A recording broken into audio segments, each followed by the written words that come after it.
Under the low, smoke-stained rafters of the Alcott home, the air was heavy with the damp chill of October, the faint smell of coal dust clinging to every surface as the midwife worked in silence, her brow slick with sweat, though the room was cold.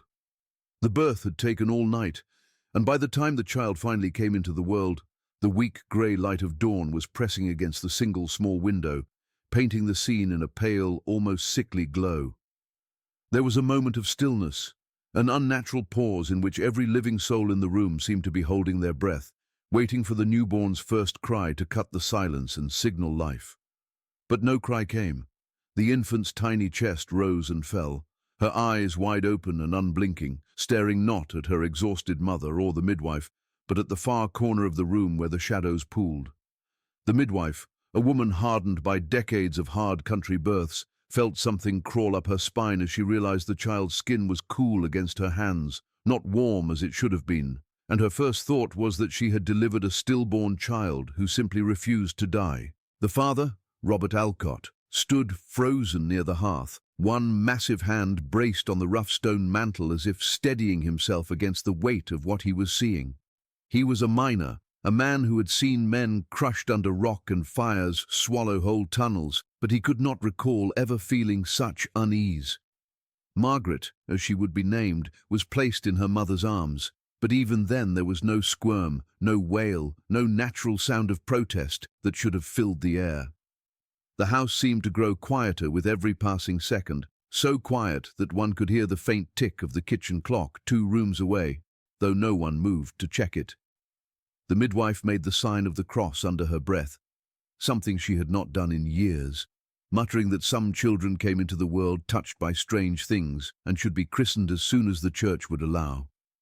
The mother, pale and trembling, clutched the silent infant to her breast and wept quietly, unsure whether to be grateful for the child's survival or afraid of the silence that clung to her like a shroud. As the days passed, the family kept close watch over the child, fearing that at any moment she might simply stop breathing and slip away.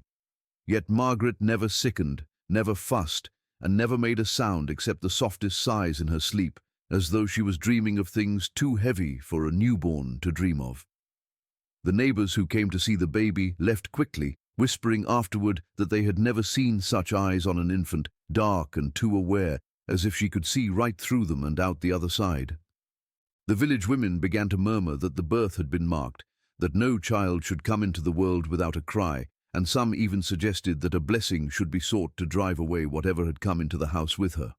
Her father scoffed at such talk, but began keeping the lamps lit through the night, saying little about the way he sometimes found himself awake before dawn, watching the child's crib, and wondering why the sight of her lying there so still made his chest tighten. Within the first month, small oddities began to creep into the rhythm of the house, so slight at first that they might have been dismissed as the imaginations of weary parents. The fire would die without reason, even though the coals had been banked well. A pot of milk left on the table would be found curdled by morning. The dog, once loyal and affectionate, refused to come inside, howling at the door when the infant was near, until Robert chained it out by the shed to keep the noise from disturbing his wife. The midwife returned to see Margaret again, and left quickly, saying only that she should be baptized without delay, though the next Sunday the priest was strangely reluctant and delayed the rite for reasons he would not explain. The house itself seemed to grow quieter with each passing week, as though it too were holding its breath, listening, waiting for something no one could name. By the time Margaret reached her first birthday, the family had grown used to the eerie stillness that followed her like a second shadow, though it never quite ceased to unnerve them. Visitors remarked that she rarely blinked, and that even when she smiled it was without sound, her mouth shaping a ghost of an expression that left the onlooker strangely unsettled. Robert began to keep a journal, noting the peculiar events that seemed to orbit the child, not because he believed in curses, but because he feared one day the pattern would matter. He recorded the days when the clock stopped at exactly the same hour, the nights when the wind would press against the windows though outside the air was still, and the time his wife awoke screaming that someone was standing in the nursery, though no one was there. The silence of that first morning lingered in his memory like a wound that refused to heal, and each time he looked into his daughter's eyes he felt the weight of that moment all over again, as though the house, the earth, and the night itself had conspired to bring forth a child who belonged to no one, a child the world itself had not expected. At night, the Alcott house began to feel like a living thing, breathing softly in the dark, its timbers groaning and whispering even when the wind outside was still. The floors would creak as though someone were pacing, but when Robert rose with the lamp to investigate, there was never anyone there, only the faint impression that someone had just stepped out of sight. Margaret's room was the worst, for no matter how many times they repaired the windows or sealed the cracks, the air inside was always cold, so cold that frost would sometimes gather along the edges of the crib even in spring. The family learned to keep the doors shut at night, not to keep the warmth in, but to keep the rest of the house out, as though it was slowly becoming something unfamiliar. Servants who had been with the family for years began to leave one by one, citing illness or family troubles. But everyone knew it was because none of them could bear to sleep under that roof any longer. By the time Margaret was 3, it had become impossible to pretend that what was happening was ordinary. The sound of footsteps now came every night, sometimes heavy as though a grown man were walking, sometimes soft and quick as if a child were running down the hall. The family heard doors opening and closing though the latches had not been touched, smelled smoke when no fire was lit, and woke to find objects moved from where they had been left. Robert nailed the windows shut in every room except the kitchen, but the house still felt as though something unseen was coming and going as it pleased. His wife began to refuse to go upstairs alone, and more than once Robert found her sitting in the kitchen after midnight, staring at the stairwell with wide, sleepless eyes, as if daring something to show itself. The neighbors grew wary of the Alcott home, crossing the road rather than pass too near the gate after sunset. They whispered about the strange glow sometimes seen in the upstairs window, a pale flicker that could not have been candlelight, for it moved too quickly, darting from wall to wall like a restless hand brushing against the glass. One boy claimed to have seen Margaret standing perfectly still in the front yard long after midnight, her white nightdress nearly glowing in the dark, though when he told his parents they struck him for spreading tales. Robert heard the gossip but said nothing, for he had seen her too, one night when he awoke to find her crib empty and her small figure silhouetted at the top of the stairs, staring down at him until he carried her back to bed. As Margaret grew older, the house seemed to shift with her moods. On the rare occasions she laughed, the rooms felt warmer, the oppressive silence lifting for a short while. But when she was sullen or distant, the air grew thick again, so heavy it was hard to breathe. Strange stains began to appear on the plaster, dark and spreading like bruises that no scrubbing could remove. There were mornings when the family would come downstairs to find the kitchen chairs arranged in a perfect circle as though someone had been holding a meeting in the night. Even the birds seemed to avoid the house, nesting in every tree but the one nearest the window of Margaret's room, which stood barren year after year. Robert's journal entries from this time became increasingly erratic. His handwriting rushed, the ink blotted as though written in fear. He wrote that the house no longer felt like his own, that it seemed to resist him, groaning in protest when he tried to repair it, the nails coming loose again within days, as though spat back out. He wrote of waking to the sound of breathing just outside his bedroom door and finding no one there, of feeling the floorboards tremble under his feet as though something deep within the earth were shifting. He noted the nights when every lamp in the house would go out at once, leaving them in total darkness until morning. His wife had stopped speaking of it altogether, her face hollow, her hands trembling whenever nightfall approached, as though she feared that naming the thing would give it more power. By the time Margaret turned 6, the house had taken on a reputation beyond the family's control.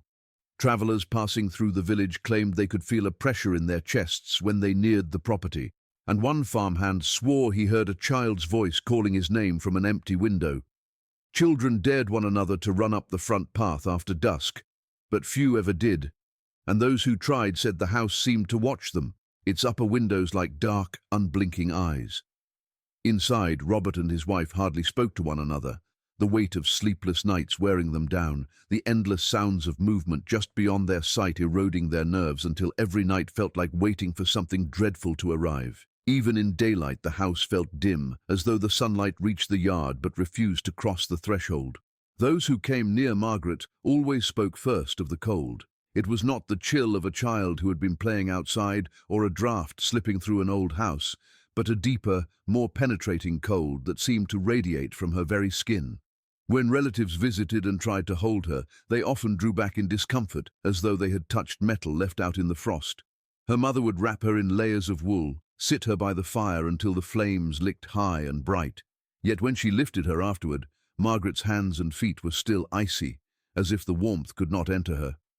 Robert wrote that when he kissed her brow goodnight, it felt like pressing his lips to stone, and he would lie awake afterward with an unease he could not name, staring at the ceiling while the sound of her soft breathing drifted through the house. By the time Margaret was 7, doctors had been consulted from Bath, Bristol, even London, and all left puzzled, their reports strangely similar, noting that her pulse was faint but steady, her blood pressure low, her temperature far below what should be survivable. One physician stayed 3 nights under their roof, studying her carefully, and left in the morning without waiting for payment, muttering that there was nothing to be done because there was nothing to cure. He did not respond to their letters afterward, and the family eventually stopped trying to find new doctors, for it became clear that medicine had no language for what their daughter was. Margaret herself never complained of pain or illness and seemed quietly indifferent to the commotion her condition caused, sitting still while her mother wept and her father argued with the men who came to examine her. Visitors noticed that animals behaved strangely in her presence. Not just the family's dog, but the horses, the cows, even the birds outside. Chickens would scatter when she approached, and once, during a rare summer afternoon when the Alcotts entertained guests, a crow flew into the parlor window with such force it cracked the glass, then dropped lifeless to the ground. Margaret had been sitting silently by the window when it happened, her dark eyes fixed on the guests, who quickly made excuses to leave. The next morning, Robert buried the bird under the old ash tree and returned to find his daughter standing in the exact spot where it had fallen, her bare feet on the flagstones despite the dew, staring at the sky as though expecting something to fall again. Her coldness began to influence the air around her. Robert noticed that the nearer she came to a room, the more the warmth from the fire seemed to fade. Once, when she was ill with fever, they tried to keep her in bed between heated bricks wrapped in cloth, but by morning the bricks were cool to the touch, as if they had been sitting outside all night. The mirrors sometimes fogged near her even when the air was dry, as though her presence made the glass sweat. At night, the chill spread through the house until it felt like midwinter even in July, the windows frosting at the edges, their breath visible as they spoke. The servants left for good after one winter evening when the kitchen fire died 3 times in an hour despite the flue being open and the wood fresh.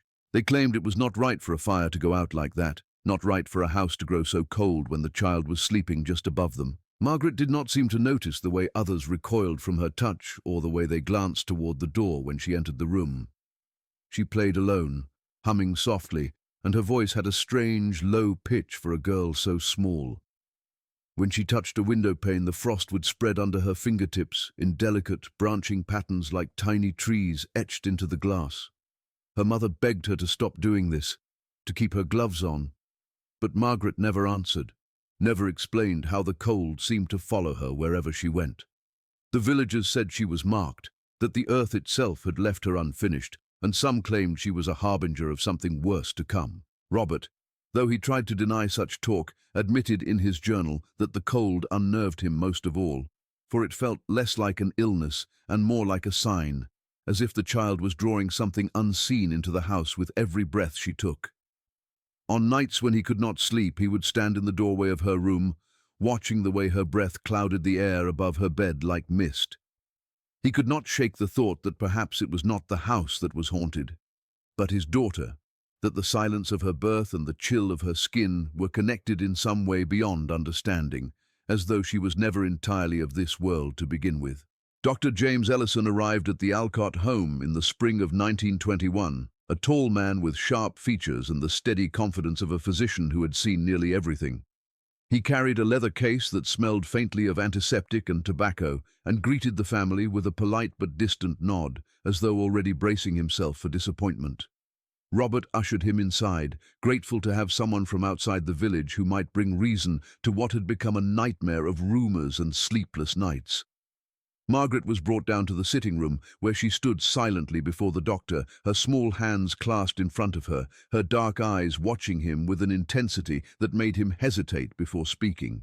He asked the usual questions, took her hand to feel her pulse, and for the first time in years, Robert saw a flicker of uncertainty pass across a doctor's face. Ellison's notes from that day survive, written in a meticulous script that grew more agitated with each page. He recorded that the child's pulse was so faint he at first believed he had missed it, her skin markedly cooler than the surrounding air, and her pupils strangely slow to respond to light. He noted that despite these abnormalities, she appeared in good health, no rashes, no pallor, no wasting of the body, and that she remained unnervingly calm through the entire examination, never flinching when he pressed his stethoscope to her chest.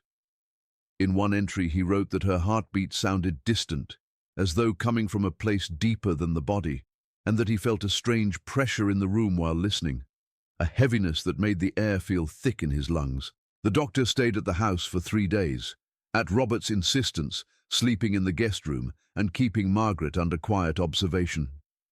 He described nights filled with restless noises, footsteps in the hall though the household slept, the sound of faint knocking that seemed to come from the walls, and once a whispering that ceased the moment he lit his lamp. He was woken on the second night by the unmistakable sensation of someone standing at the foot of his bed, though when he sat up with his lantern, there was no one there except the faint outline of small wet footprints on the wooden floor leading back toward the hall. He did not wake the family but recorded the event in his notebook with a shaky hand, marking the time as just past 3 in the morning. On the final morning of his stay, Ellison conducted one last examination and recorded that the child's body temperature had dropped even further, though she displayed no signs of distress. He wrote that her gaze was far too steady for a girl of 9 years, and that when he asked her simple questions, she would sometimes tilt her head slightly before answering, as though listening to something he could not hear. He remarked that the fire in the grate burned lower in her presence, and that more than once during the visit he had felt compelled to look over his shoulder, convinced he was being watched. His final note was the shortest and strangest. "She is not unwell, but she is not well. She is not quite what we believe her to be." When he left, Dr. Ellison was pale and quiet, refusing breakfast and giving only a curt handshake before departing down the road with his case held tightly under his arm. Robert received a letter from him 2 weeks later, containing a brief summary of his findings and a request that no further correspondence be sent, as there was nothing more he could offer. The pages of his personal journal, found after his death many years later, were filled with sketches of Margaret's face, rough and frantic, drawn over and over again as though he had been trying to capture something just beyond comprehension. There were also entries describing dreams in which he saw her standing at the end of a long hallway, her bare feet leaving frost on the floor, calling to him without speaking a word. Robert kept the letter locked in his desk, but he could not forget the look in Ellison's eyes as he left the house, a look of quiet fear hidden under the doctor's professional composure. From that day onward, Robert stopped calling for medical help, stopped trying to explain his daughter to the outside world. Whatever Ellison had seen in those 3 days had convinced him that there was no doctor alive who could change what Margaret was, and his silence only deepened the unease that had already settled like dust over the Alcott home. It was after Dr. Ellison's visit that the neighbors first began to speak of seeing Margaret at the windows after dark, standing so still that some swore they thought she was a doll left behind on the sill. The upstairs windows of the Alcott house became points of fascination and dread, for night after night a pale figure could be seen gazing out across the empty fields, unmoving even as hours passed. Those who saw her said her face was hard to make out, as though the glass blurred her features, but her eyes always seemed to catch what little moonlight there was, 2 pinpoints staring back at whoever looked too long. Robert began closing the curtains each evening, but found them open again by morning, the fabric drawn aside with care, as if by a hand that wanted to watch without being seen. He started keeping a lamp lit in the upstairs hallway, but that only made the silhouette clearer, a small shape framed against the yellow glow, waiting quietly while the rest of the house tried to sleep. One autumn night, a farmhand walking home late claimed he saw her not just watching, but moving, gliding from one window to the next in the span of a heartbeat. He said she was there and then gone, reappearing in another room faster than anyone could have crossed the hall, and when she stopped, her head turned slowly to follow him as he passed.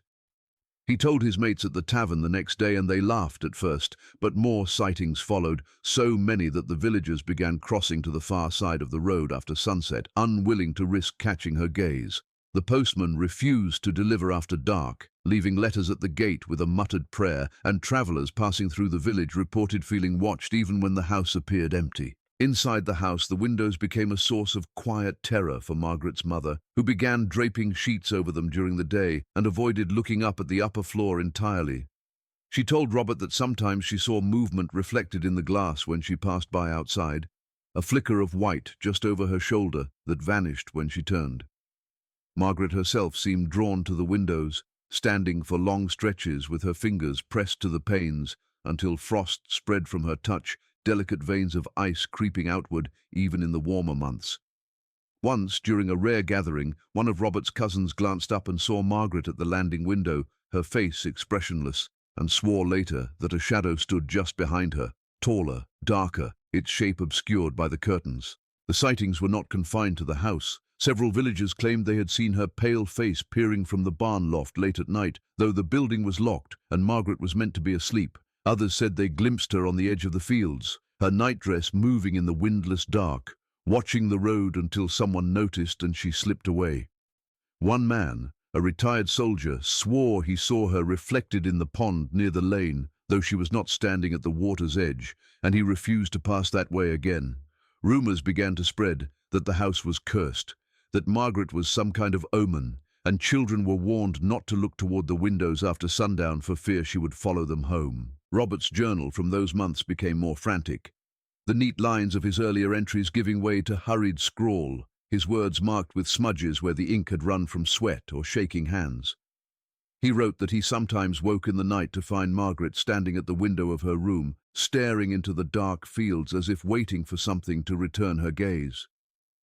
He wrote that once, when he tried to lead her away, she resisted with surprising strength for such a small girl and whispered something he could not understand, a sound that made the hairs on the back of his neck rise.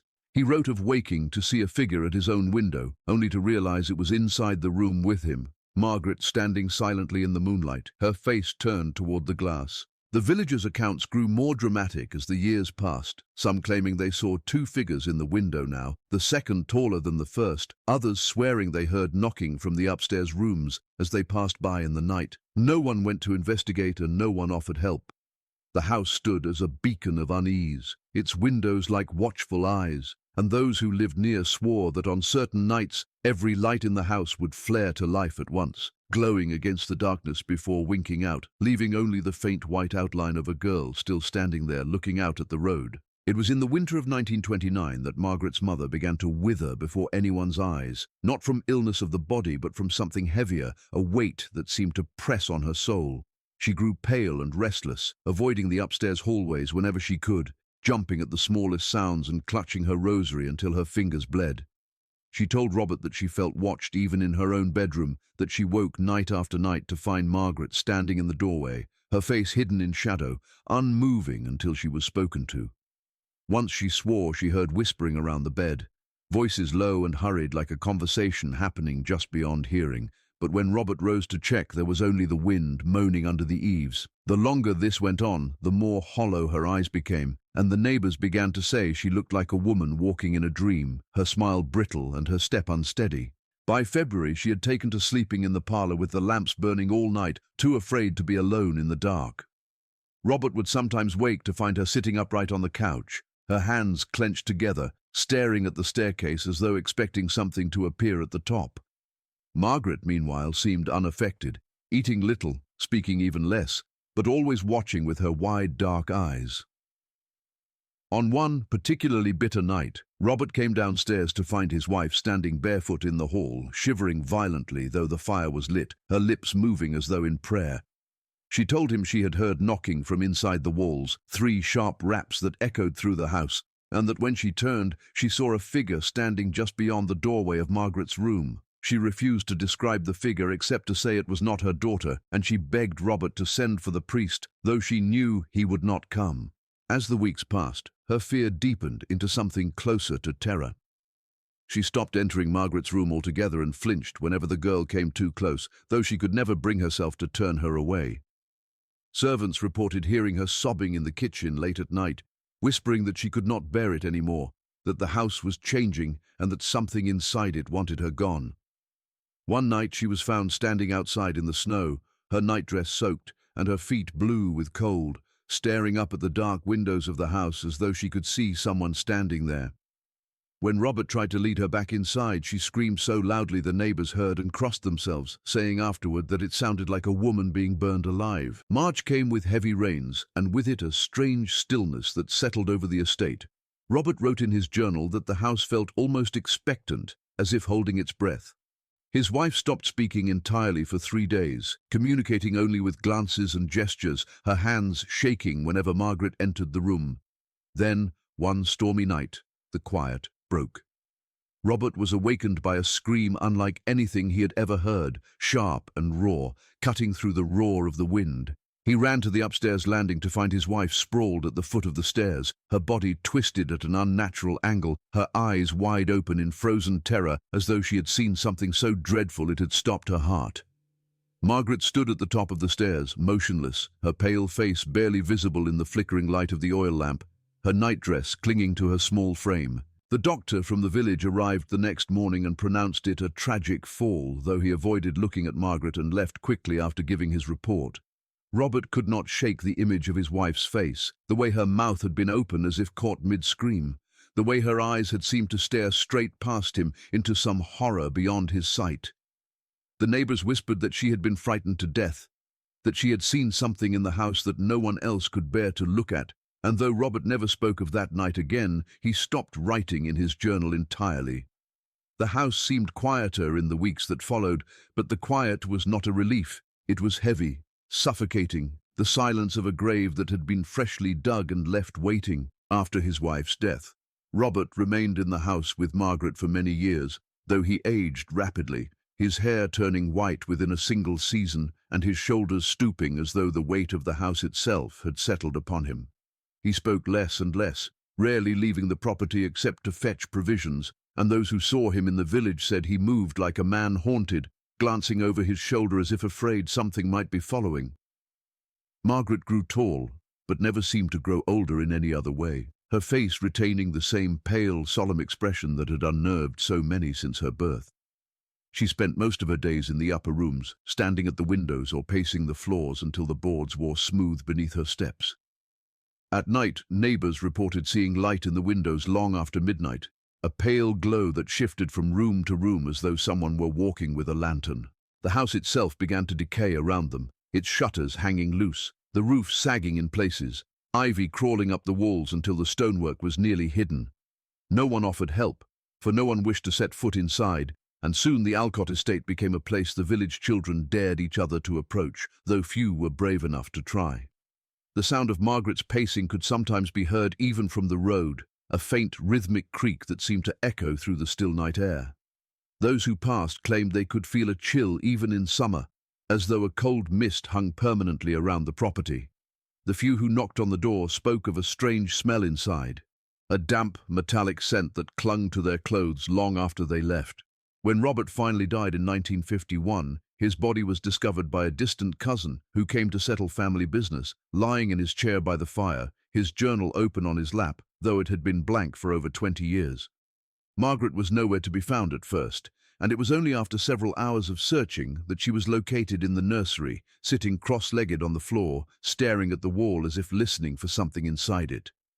She did not cry or speak when they told her father was dead, merely rose to her feet and went to the window, standing there until the sun went down. The cousin stayed one night only, leaving early the next morning with the impression that Margaret was watching him even in his sleep, her shadow falling under the crack of his door, though he had not heard her approach. For 3 more years the house stood occupied by Margaret alone, though no one saw her come or go. Letters and deliveries left at the gate remained untouched for weeks at a time, then disappeared without explanation. Some nights there were lights in every window, blazing as though for some strange celebration, but no music or voices could be heard within. Other nights the house sat in total darkness, but travelers swore they could see a pale face peering out from the upper windows as they passed, following them until they were gone from sight. The villagers began to speak of the estate as cursed, a place where the dead lingered and the living were no longer truly alive. In the spring of 1954, the house was found empty, the doors unlocked, the hearth cold.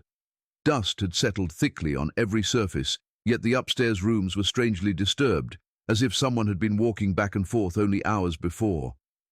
In the nursery, investigators found the walls marked with dozens of small scratches, deep grooves in the floor where feet had worn the wood down to a pale, smooth shine. Margaret's belongings were still there, her dresses folded neatly in a chest, her shoes lined by the door, but there was no trace of her. No grave was dug, no funeral held, and no one in the village admitted to seeing her leave. The estate was left to rot, its windows broken by storms, its halls filled with leaves and dust, yet still there were those who swore that on moonless nights the sound of footsteps could be heard moving from room to room, and that if one dared to look up, a figure could still be seen at the window, waiting, as if the house itself refused to let go of the last thing it had ever held.